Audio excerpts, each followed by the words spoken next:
Hi everyone, welcome back to my channel Meenu's life. कैसे हैं आप सब? हैप्पी भाई दूज। सुबह से बहुत बहुत बिजी थी। पहले की बनाई हुई एक वीडियो थी जिसे मैंने अपलोड कर दिया था दोपहर को। आप लोगों ने अगर नहीं देखा है तो प्लीज़ जाकर देखिए। हम लोग इंडियन ब्लॉगर्स पर भी रिएक्शन देते हैं। जिनको भी ये शिकायत है तो हम लोग इंडियन ब्लॉगर्स पर भी रिएक्शन देते हैं। तो चलिए वीडियो स्टार्ट करते हैं। आज फिर से सितारा जी का ब्लॉग आया। सबने देखा, हमने भी देखा, मैंने भी देखा। आज थोड़ा स्माइल तो कर रही थी पर उनकी आंखों में दर्द बहुत था। हम सब ने देखा।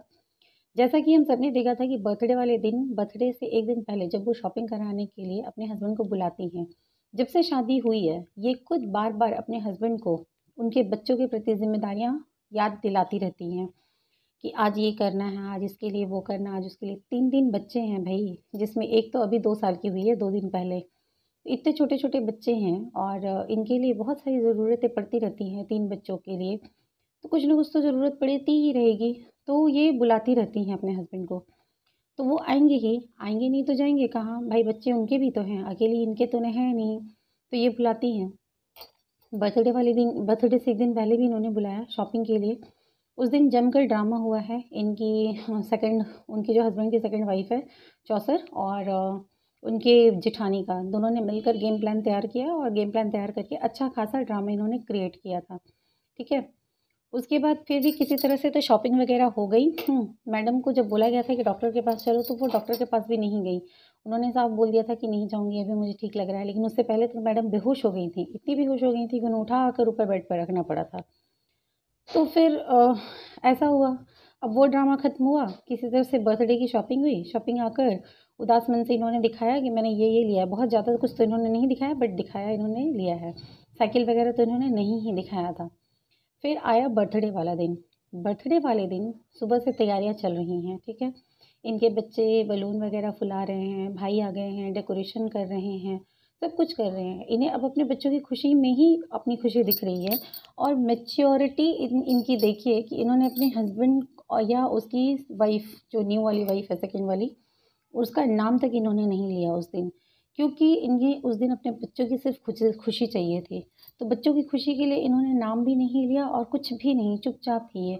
और अच्छा ही किया जो नाम ना लेकर इन्होंने अपना मन खराब, ना ही अपना मन खराब किया, ना बच्चों का मन खराब किया। वैसे मन तो खराब था ही, मन तो खराब था ही, पर अंदर अंदर तो दुखी थी ही कि उनके हस्बैंड, मतलब इतने बच्चे हो गए हैं ना, तो तीनों बच्चों में पहली बार ऐसा हुआ था कि इनके हस्बैंड बर्थडे पर नहीं थे। जबकि दोनों बेटियों का बर्थडे एक साथ मनाया जा रहा था। बड़ी बेटी का बर्थडे नहीं हो पाया था इन्हीं लोगों के कारण, क्योंकि इनकी शादी थी उस समय। लेकिन अब जब हो रहा था तो भी ये नहीं आए। तो ज़ाहिर-सी बात है, पहले तो पूरी कोशिश की गई कि शॉपिंग ना करने दिया जाए। जब शॉपिंग ना करने देने में वो नाकामयाब हो गई, उनकी जेठानी और उनकी जो चौसर मैडम हैं, जब नाकामयाब हो गई, तो इतनी ज़हर से भरी हुई उन्होंने ऐसे, मतलब ऐसा क्या करा होगा कि एक बाप अपने बच्चों की खुशी में शामिल होने नहीं आ पाया? ऐसा क्या उसने करा होगा, आप लोग सोचिए। पता नहीं क्या-क्या हंगामा हुआ होगा, क्या-क्या ड्रामा हुआ होगा जिस वजह से वो नहीं आया और इन्होंने अकेले ही अपने बच्चे का बर्थडे मनाया। अकेले इन द सेंस लोग थे, परिवार वाले थे, मतलब माँ और बाप जब दोनों होते हैं तब बच्चे का बर्थडे बहुत अच्छा होता है, ठीक है? तो इन्होंने वो अकेले मनाया, दुखी मन से मनाया। मन तो बच्चों के लिए खुश थी पर भीतर-भीतर तो टूटी हुई थी ना, ऐसा ही होता है। उसके बाद फिर चलो बर्थडे अच्छे से हो गया, सब कुछ हो गया। फिर उनके हस्बैंड आए और उनके हस्बैंड आकर आज जैसे उन्होंने वीडियो में बताया है, यहाँ मैं वही बात करूँगी जो कि वीडियो में उन्होंने बोला है। तो उन्होंने बोला कि उनके हस्बैंड आए थे और उनके हस्बैंड का मुँह बहुत ज़्यादा उतरा हुआ था, बहुत ज़्यादा उतरा हुआ था। तकलीफ़ इस बात से थी कि ये लोग, मतलब उनके जो दूसरे नए ससुराल वाले हैं, वो लोग बोलते हैं कि अपनी बीवी को बोलो हमारी बेटी का नाम ना ले अपने वीडियो में। कौसर का नाम क्यों लेती है? ये मैडम चौसर, सॉरी, नाम क्यों लेती है? तो उन्होंने, अगर वो नाम लेती रहेगी तो वो लोग अपनी बेटी को लेकर चले जाएँगे। अच्छा, तो इतनी उम्र में अंकल को इतना दुःख हो रहा है कि उनकी नई वाइफ़ चली जाएगी। क्या वो एक बार फटकार लगाकर ये नहीं बोल सकते थे, हाँ, लेकर चले जाओ, मैं अपनी बीवी-बच्चे के साथ रहूँगा? जब हमारे धर्म में ये परमिशन है कि शादी कर सकते हैं और शादी करने के बाद दोनों को बराबर का हक देना है, तो क्या मैं नहीं जाऊँगा? और एक पति के बाद भी मैं एक बाप भी तो हूँ, तो क्या मैं अपने बाप होने का फ़र्ज़ ना निभाऊँ? कल को जब उस चौसर के बच्चे होंगे और उसके साथ यही सब गेम खेला जाएगा तो फिर कैसा लगेगा? एक बार तो फटकार कर बोल ही सकते थे, बट उन्होंने बोलने के बजाय वो मुँह लटका कर यहाँ आ गए। ये सैक्रिफाइस की देवी हमारी सितारा मैडम हैं ही। इन्होंने बोला कि ठीक है, जब आप दोनों इतना प्यार करते हैं एक-दूसरे को, तो मैं आप दोनों को अलग नहीं करूँगी। ठीक, ये बात खत्म हुई। उसके बाद फिर वो रूम दिखा रही हैं कि मैडम आई थी रहने के लिए, उनके वजह से ही इतना बड़ा घर लिया गया, वरना पहले से तो अपने घर में वो रह ही रही थी। इतना बड़ा घर लिया गया, पहले उनके माँ-बाप का घर छुड़वा दिया गया और इतना बड़ा घर लेकर वो मैडम तमाशा-वमाशा करके चली गईं, क्योंकि सिर्फ़ एक रात के लिए अपने बच्चे के पास, अपनी पहली बीवी के पास उनके हस्बैंड सो गए थे। सिर्फ़ एक रात के लिए। उसके बाद उन्होंने जो तमाशा किया और तमाशा खड़ा करके वो चली गईं अपनी जेठानी के यहाँ और वहाँ से वो वापस ही नहीं आईं और आज पता चल रहा है कि उन्होंने वहाँ पर 2 रूम ले लिया है। तो इनको तो पहले से ही ये चीज़ कर लेना चाहिए था। क्यों इतनी शिफ्टिंग वग़ैरह करवाई, इतनी मेहनत करवाई इनसे, ऊपर-नीचे सारे काम कितने सारे करवाए। बच्चों को अपना पुराना घर, मोहल्ला सब कुछ छोड़ना पड़ा। अब यहाँ ये रेंट देंगी इतने बड़े घर का, 6 रूम बता रही थी और वहाँ उनका अपना घर जो है रेंटर पता नहीं किस हालत में रख देंगे। ज़्यादातर ऐसा होता है ना, रेंटर लोग उतने अच्छे से बहुत लोग तो बहुत अच्छे से रखते हैं, अपने घर जैसा ही रखते हैं, बट बहुत लोग केयर नहीं करते हैं। तो उस चीज़ की भी एक चिंता। तो ये सारे ड्रामे कराने का क्या मतलब बनता था, ठीक है? उसके बाद उनकी जो माँ और खाला आने वाली थी सितारा जी से बात करने के लिए, तो सितारा जी की माँ ने मना किया कि नहीं, आप नहीं जाएँगी क्योंकि उनकी बेटी की खुशियाँ आप लोगों ने ऑलरेडी छीन ली हैं। तो चलो ठीक है, वो नहीं आई। यहाँ पर उनकी माँ ने बहुत सही फ़ैसला लिया, सितारा जी को अपनी माँ की बात हमेशा माननी चाहिए और उन्होंने बहुत सही फ़ैसला लिया जो उनसे बात करने आने से रोक दिया। एक तो वो औरत 2 मतलब अपने एक जोड़े के बीच में आई। उसके पास तो ऑप्शन था, वो अनमैरिड थी ना, उसके पास ऑप्शन था, उसकी शादी कहीं और हो सकती थी। मगर उसने घर तोड़ा, इतनी ज़िद्दी औरत है कि उसने घर तोड़ा। घर तोड़ने के बाद वो इतनी ज़िद पर आ गई, इतनी ज़िद पर आ गई कि उसने बच्चों से बाप को भी छीन लिया।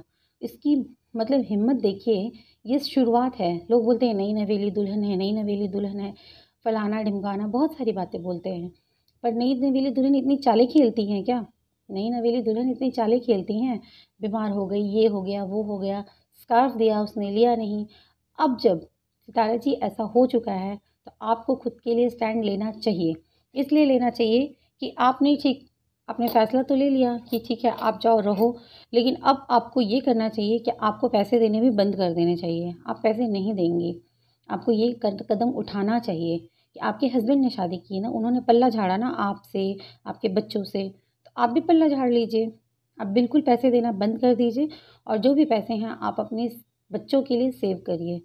सेविंग्स सबसे ज़्यादा ज़रूरी होती है। अगर जॉब करें तो भी, बिज़नेस करें तो भी, किसी भी तरह से सेविंग्स बहुत ज़्यादा ज़रूरी होती है। आप बिल्कुल भी उन दोनों का बोझ नहीं उठाएँगी। आप मतलब एक आप ये समझिए कि आप लोगों को आपको अगर कोई भी इस तरह की सलाह दे रहा है, तो वो सिर्फ़ आपके और आपके बच्चों के भले के लिए दे रहा है। तो आप कैसे तो ऐसी औरत जो मतलब ऐसी औरत को क्या बोलेंगे, नागिन बनकर ही आई ना, एक घर को उजाड़ दिया।